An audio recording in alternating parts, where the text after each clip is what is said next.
Imagine working your entire career in one of the most secretive organizations on Earth, the Central Intelligence Agency, where you're trusted with the nation's most classified secrets, where every day you're fighting an invisible war against America's greatest adversary, the Soviet Union. And then imagine discovering that for nearly a decade, one of your own, someone who sat in the same meetings, walked the same corridors, and swore the same oath to protect and defend, was systematically dismantling everything you built, selling your secrets, and sending your agents to their deaths. But here's what truly haunts me about this story. What keeps me awake at night as a story who has spent over a decade studying Cold War espionage is not just that Aldrich Ames betrayed his country. It's how breathtakingly easy it was for him to do it. How he looked his colleagues in the eye every single day while their operations crumbled around them. How he attended the funerals of agents he had condemned to execution. How he calmly deposited hundreds of thousands of dollars into his bank account while his co-workers struggled to understand why their entire Soviet network was collapsing. And the question that should terrify every one of us is this: how does a man become so thoroughly corrupted that he can trade human lives for cash without losing a single night of sleep? Because that's exactly what Ames did, and I need you to understand the magnitude of what I'm about to reveal to you. This wasn't some mastermind who covered his tracks with genius-level tradecraft. This wasn't Jason Bourne or James Bond. This was a mediocre CIA officer with a drinking problem, a messy divorce, an expensive new wife who decided that money mattered more than loyalty, more than honor, more than the lives of brave men and women who risked everything behind the Iron Curtain. And the truly chilling part, the part that makes this story so critically important for you to hear until the very end, is that the CIA had every opportunity to catch him. Every single red flag was waving right in their faces. But they missed it, or worse, they ignored it because they couldn't believe what their own would do something so monstrous. So let me ask you this. Have you ever trusted someone completely, given them access to your most private thoughts, your vulnerabilities, your secrets, only to discover they were using everything you shared against you? That feeling of betrayal, that sick realization that you were a fool, multiply that by 1,000 and you'll begin to understand what the CIA felt when they finally caught Aldrich Ames. But catching him was only half the story, because what he did in those 9 years of treachery changed the course of the Cold War, got at least 10 people executed, compromised over 100 intelligence operations, and earned him somewhere between $2 and $4 million. And I promise you, by the end of this story, you'll understand not just how he did it, but why the system failed so catastrophically to stop him. Because this isn't just a spy story, this is a story about human weakness, about institutional blindness, about how arrogance and bureaucracy can be just as dangerous as any enemy agent, and most importantly, about how the most devastating attacks often come from within, from the people we trust most. So stay with me, because what I'm about to show you will change how you think about loyalty, about trust, and about the hidden wars that shape our world. And you need to hear every detail, every mistake, every warning sign that was ignored, because Aldrich Ames didn't just fool the CIA. He exposed a terrifying truth about human nature and institutional power that remains relevant today.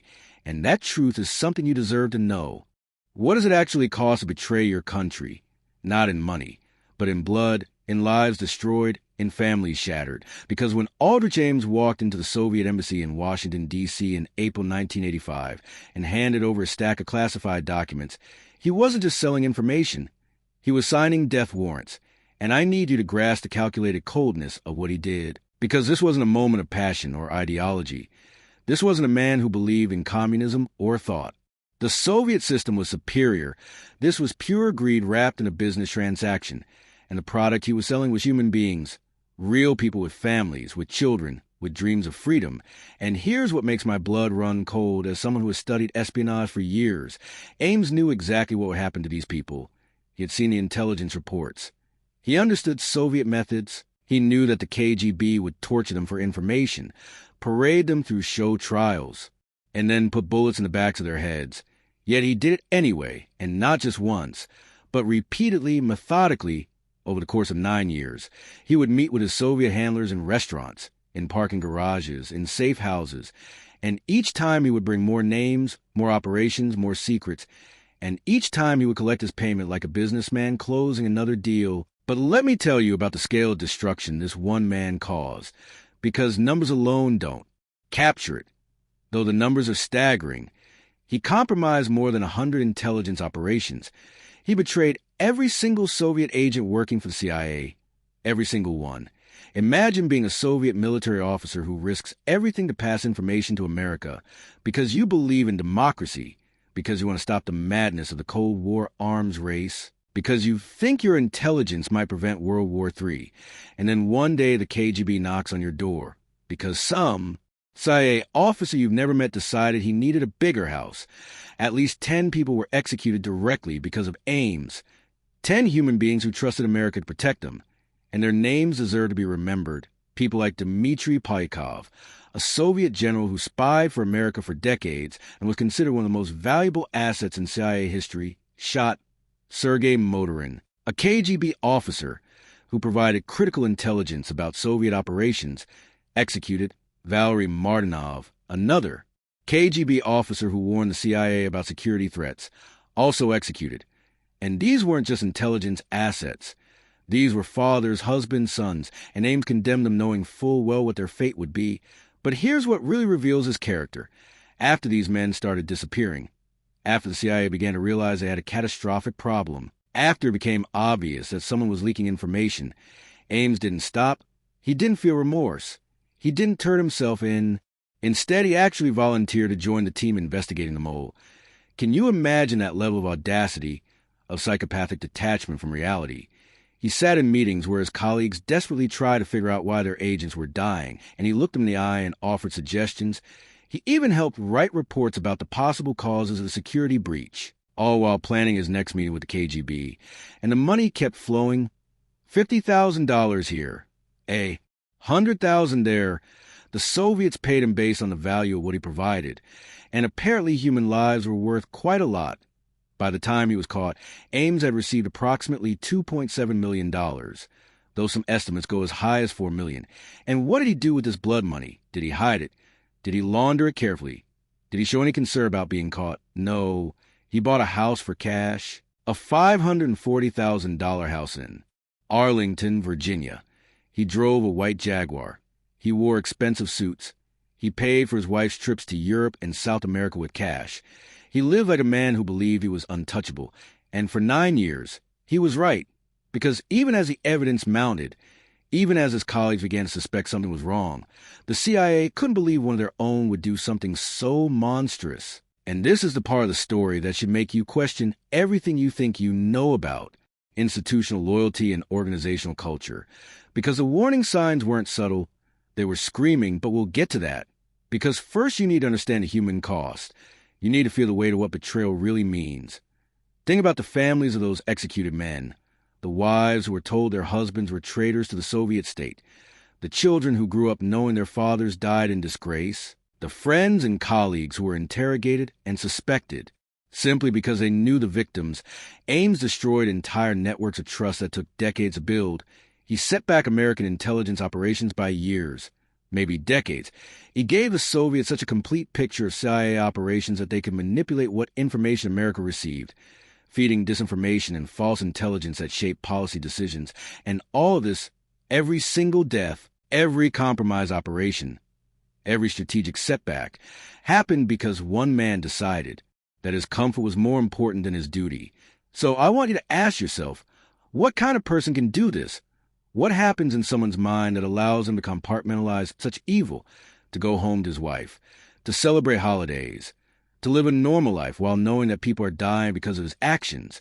Because understanding Aldrich Ames isn't just about understanding one traitor. It's about understanding how ordinary people can commit extraordinary evil when they prioritize themselves above everything else. And that's a lesson that extends far beyond espionage, far beyond the Cold War. It's about the darkness that exists in human nature when we allow greed and selfishness to override our moral compass. And I promise you, when you understand how the CIA finally caught him, when you see how many chances they had to stop this carnage earlier, you'll be amazed, frustrated, and maybe even angry, because this didn't have to happen. Those people didn't have to die. But they did, and we need to understand why. Now here's where the story transforms from tragic to absolutely infuriating. Because while Aldrich Ames was living his double life, while he was meeting with KGB handlers and collecting payments that would make most Americans' annual salary look like pocket change, while he was systematically destroying the CIA's Soviet operations and sending people to their deaths, he wasn't hiding in the shadows. He wasn't living modestly to avoid suspicion. He wasn't being careful. In fact, he was doing the exact opposite. He was flaunting his wealth in ways that should have immediately triggered every alarm bell in the CIA's Counterintelligence Division. And I cannot stress this enough. The signs weren't subtle. They weren't hidden. They were screaming for attention. And yet somehow, inexplicably, the agency that was supposed to be the world's premier intelligence organization, the agency that was supposed to catch enemy spies, couldn't see the traitor sitting right in front of them. So let me paint you a picture of what Ames's life looked like during his years of betrayal, because this is where the story becomes almost darkly comedic, if it weren't so tragic. In 1989, for years into his espionage career, Ames bought a house in Arlington, Virginia for $540,000. And here's the kicker. He paid in cash, not with mortgage like a normal CIA officer making a government salary of $60,000 a year would do, but with actual cash. Now I want you to think about that for a moment. Put yourself in the shoes of his colleagues. You're working the same job, getting the same paycheck, struggling with the same mortgage payments that most middle-class Americans deal with, and suddenly your co-worker shows up having bought a $500,000 house with cash. Wouldn't you wonder where that money came from? Wouldn't someone ask questions? But it gets better, or worse depending on your perspective, because the house was just the beginning. Ames started driving a white Jaguar to work, parking it right there in the CIA parking lot where everyone could see it, a Jaguar on a government salary. And when people did occasionally ask him about his obvious wealth, you know what his excuse was? He said his wife Rosario came from a wealthy Colombian family. That's it. That was his cover story. My wife's family is rich, and apparently that was good enough for the CIA. Nobody checked. Nobody investigated. Nobody thought to verify whether Rosario's family actually had the kind of money that could support this lifestyle. Because, spoiler alert, they didn't. Her family was comfortable, but nowhere near wealthy enough to be buying houses with cash and luxury cars. But Ames kept spending. He paid for extensive renovations to his new house. We're talking about tens of thousands of dollars in improvements. He bought expensive artwork. He wore custom-tailored Italian suits that cost more than most people's monthly rent, he and Rosario. Took lavish vacations to Europe, to South America, flying first class, staying in luxury hotels, and paying for everything in cash, actual stacks of cash, because that's how the Soviets paid him. And here's what makes this even more absurd. The CIA has mandatory financial disclosure forms. Every officer has to fill them out. It's a basic security measure designed to catch exactly this kind of suspicious wealth. And Ames did fill out his forms, but he lied on them. He dramatically underreported his assets. He claimed income sources that didn't exist. He made up numbers that should have been obviously false to anyone who looked at them. And you know what happened? Nothing. Absolutely nothing. The forms sat in filing cabinets. Nobody reviewed them carefully. Nobody cross-checked him against his visible lifestyle. Nobody did the basic counterintelligence work that might have caught him years earlier. And I need you to understand that this wasn't happening in a vacuum by the mid to late 1980s. The CIA knew they had a catastrophic problem. Their Soviet agents were disappearing. Operations were failing. It was obvious that someone was leaking information. They formed special investigation teams. They brought in counterintelligence experts.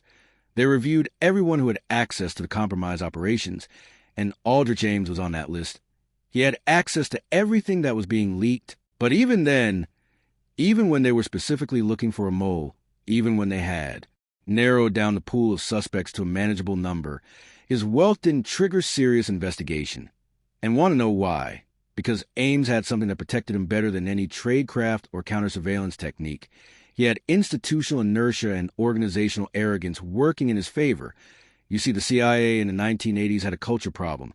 They couldn't believe that one of their own, someone who had been with the agency for years, someone who had passed all the security clearances, someone who was part of the club, could be a traitor. They had this almost aristocratic view of themselves. They were the elite, the best and brightest, and surely someone like that wouldn't betray their country for something as crass as money, ideology maybe, that they could understand after all they knew about Cambridge 5 and Kim Philby. British intelligence officers who spied for the Soviets because they believed in communism. But greed, simple materialistic greed, that seemed too base, too unsophisticated for someone in their ranks. So when they looked at Ames and his inexplicable wealth, they made excuses, they rationalized, they found reasons not to investigate too deeply, and Ames understood this perfectly. He knew that as long as he maintained his position, as long as he showed up to work and did the minimum required of him, as long as he played the part of the slightly mediocre but harmless CIA bureaucrat, people would overlook the obvious discrepancies, and he was right for 9 years. But here's what really gets me. What keeps me up at night thinking about this case? It's not just that they missed the signs. It's that some people saw them and were ignored. There were CIA officers who did notice Ames's wealth, who did think it was suspicious, who did raise concerns, but their warnings were dismissed.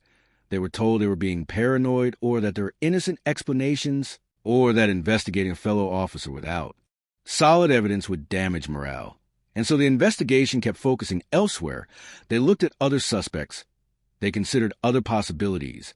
They built elaborate theories about how the KGB might be getting their information through technical means or through sources outside the CIA. Anything except the obvious answer, that was literally parking a Jaguar in their parking lot every single day. And I want you to think about what this means beyond just this one case, because this pattern, this organizational blindness, this inability to believe that one of your own could be the enemy, this happens everywhere, in corporations, in government agencies, in institutions of all kinds. We trust the people we work with. We want to believe they share our values. And that trust makes us vulnerable. It creates blind spots that bad actors can exploit. And Aldrich Ames exploited those blind spots masterfully. Not because he was brilliant, but because he understood human nature. He understood that people see what they expect to see, that they rationalize away contradictions, that they avoid confrontation and uncomfortable truths. So he lived large. He enjoyed his blood money. He renovated his house and drove his Jaguar and wore his expensive suits. And he did it all with the confidence of a man who knew that the very people who should have been watching him most carefully were the ones most likely to give him the benefit of the doubt.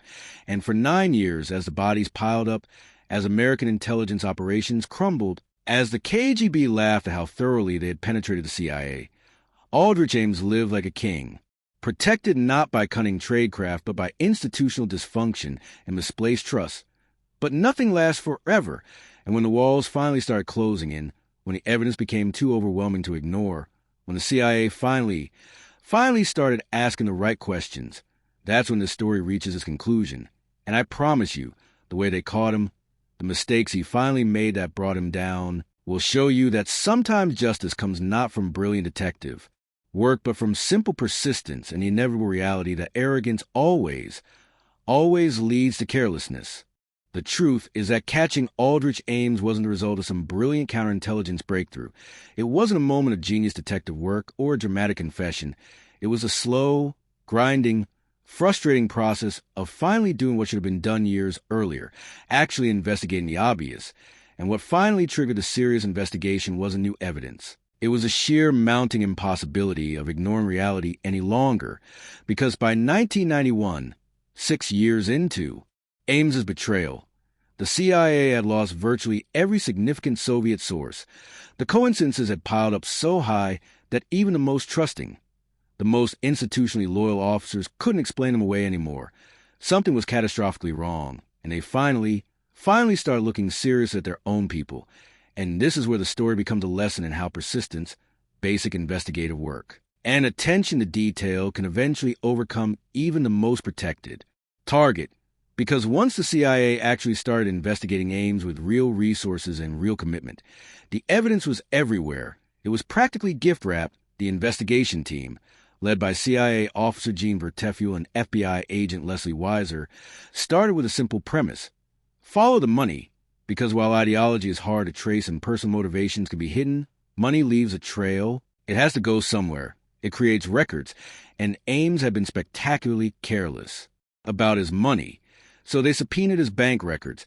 And what they found was stunning. Deposits, lots of deposits, amounts that made absolutely no sense for someone on a CIA salary. We're talking about regular deposits of tens of thousands of dollars, sometimes more. And remember, Ames had claimed on his financial disclosure forms that he was making modest amounts from investments and his wife's family, but the bank records told a completely different story. They showed cash deposits wire, transfers from foreign banks, a pattern of financial activity that screamed espionage. And once they had the financial evidence, everything else started falling into place. They looked at his travel records and found that he had taken trips that coincided with known KGB operational patterns. They examined his phone records and found calls to numbers associated with Soviet officials. They put him under physical surveillance and watched as he followed textbook spy tradecraft, making dead drops, checking signal sites, using counter-surveillance techniques that no regular CIA officer would need. And here's the thing that still amazes me. Even as the evidence mounted, even as it became blindingly obvious that Ames was their mole, the investigation took years, literal years, because they had to be absolutely certain they couldn't just arrest a CIA officer on suspicion. They needed evidence that would hold up in court. They needed to catch him in the act. So they watched and they waited, and they documented everything, and Ames, confident from 9 years of getting away with it, kept making mistakes, small mistakes at first, but mistakes nonetheless. He got sloppy with his tradecraft. He started trusting that he was too important to the KGB to be abandoned, too valuable to be exposed. He believed his own myth of invincibility, and that arrogance, that certainty that he was smarter than everyone around him, that's what ultimately destroyed him. In October 1993, the investigation team got their break. They intercepted a message from Ames to his KGB handlers. Finally, concrete evidence of active espionage. They could have arrested him then, but they waited. They wanted to catch him in the act of receiving or passing information. They wanted the case to be absolutely airtight, so they continued surveillance. They monitored his every move, and they planned their arrest carefully. And on February 21st, 1994, nearly 9 years after his betrayal began, as Aldrich Ames and his wife Rosario were leaving their house, planning to drive to work just like any other day, FBI agents moved in. They blocked his Jaguar with their vehicles. They pulled him out of his car. They put him in handcuffs. And just like that, the CIA's worst nightmare was over. But here's what haunts me about this ending, what makes it so bitterly frustrating. The arrest was almost anticlimactic. There was no dramatic confrontation, no chase, no last-minute escape attempt. Ames simply surrendered, and when they searched his house, when they went through his possessions, they found evidence everywhere, documents, communication devices, money. It was all right there, hidden in plain sight, just like his wealth had been for years. And during his interrogation, you know what Ames said? He was almost casual about it. He admitted everything. He explained his methods. He talked about his motivations. And his reasoning was so banal, so ordinary, that it's almost more terrifying than if he had been an ideological zealot. He said he needed money. His wife had expensive tastes. He wanted a comfortable life. He didn't think anyone would get hurt. He convinced himself that the information he was selling wasn't that important. And even when people did die, even when he knew his actions had resulted in executions, he rationalized it. He told himself these were professional intelligence officers who knew the risks. He divorced himself from responsibility. He made it someone else's problem. Anyone's problem but his, and that's the real lesson of Aldrich Ames. Not that betrayal exists. We've always known that. Not that people can be bought. History is full of traitors. The real lesson is how ordinary evil can be. How someone without ideology, without grand motivations, without even particularly strong convictions, can commit monstrous acts simply because it's convenient, simply because they want things and they're willing to sacrifice others to get them. Ames was sentenced to life in prison without possibility of parole. His wife, Rosario, got 5 years for conspiracy, and the CIA had to face the devastating reality of what one man's greed had cost them. They had to rebuild their Soviet operations from scratch. They had to examine every assumption they'd made about internal security. They had to confront the uncomfortable truth that their culture, their trust, their certainty that something like this couldn't happen to them, had made them vulnerable. And in the years since, the Ames case has become a textbook example of counterintelligence failure. It's studied in intelligence agencies around the world, not just for what Ames did, but for how long he got away with it, for how many warning signs were ignored, for how institutional culture can create blind spots that enemies can exploit. And I need you to understand why this story matters today, why I've spent this time walking you through every detail of his betrayal, his lifestyle, and his capture. because the dynamics that allowed Ames to operate for 9 years haven't disappeared. In organizations everywhere, in governments, in corporations, in institutions of all kinds, there are people who are trusted, who have access, who could do enormous damage if they chose to, and the only thing protecting us from them is vigilance, is the willingness to ask uncomfortable questions, is the courage to investigate even when it's easy to look away. Aldrich Ames proved that the greatest threats often come from within, from the people we least suspect, from those who wear the uniform and speak the language and know all the right passwords. And he proved that catching them requires not brilliance but persistence, not genius, but the simple willingness to follow evidence wherever it leads, even when it leads to conclusions we don't want to face. And as he sits in his prison cell today, serving his life sentence, I wonder if he understands the magnitude of what he destroyed, not just the lives he took, not just the operations he compromised, but the trust he shattered, the faith he broke, the proof he provided that anyone, absolutely anyone, can be corrupted if the price is right. And that's the final, chilling truth of this story. Aldrich Ames wasn't special. He wasn't uniquely evil or extraordinarily talented. He was just ordinary, and that ordinariness, that banality, is what makes a story so important, so necessary for us to understand. Because if someone like him could do what he did, if someone so unremarkable could cause such catastrophic damage, then we have to ask ourselves, who else might be out there? What other Aldrich Ames are sitting in positions of trust right now? And what will it take for us to see them before it's too late? That's the question this story leaves us with.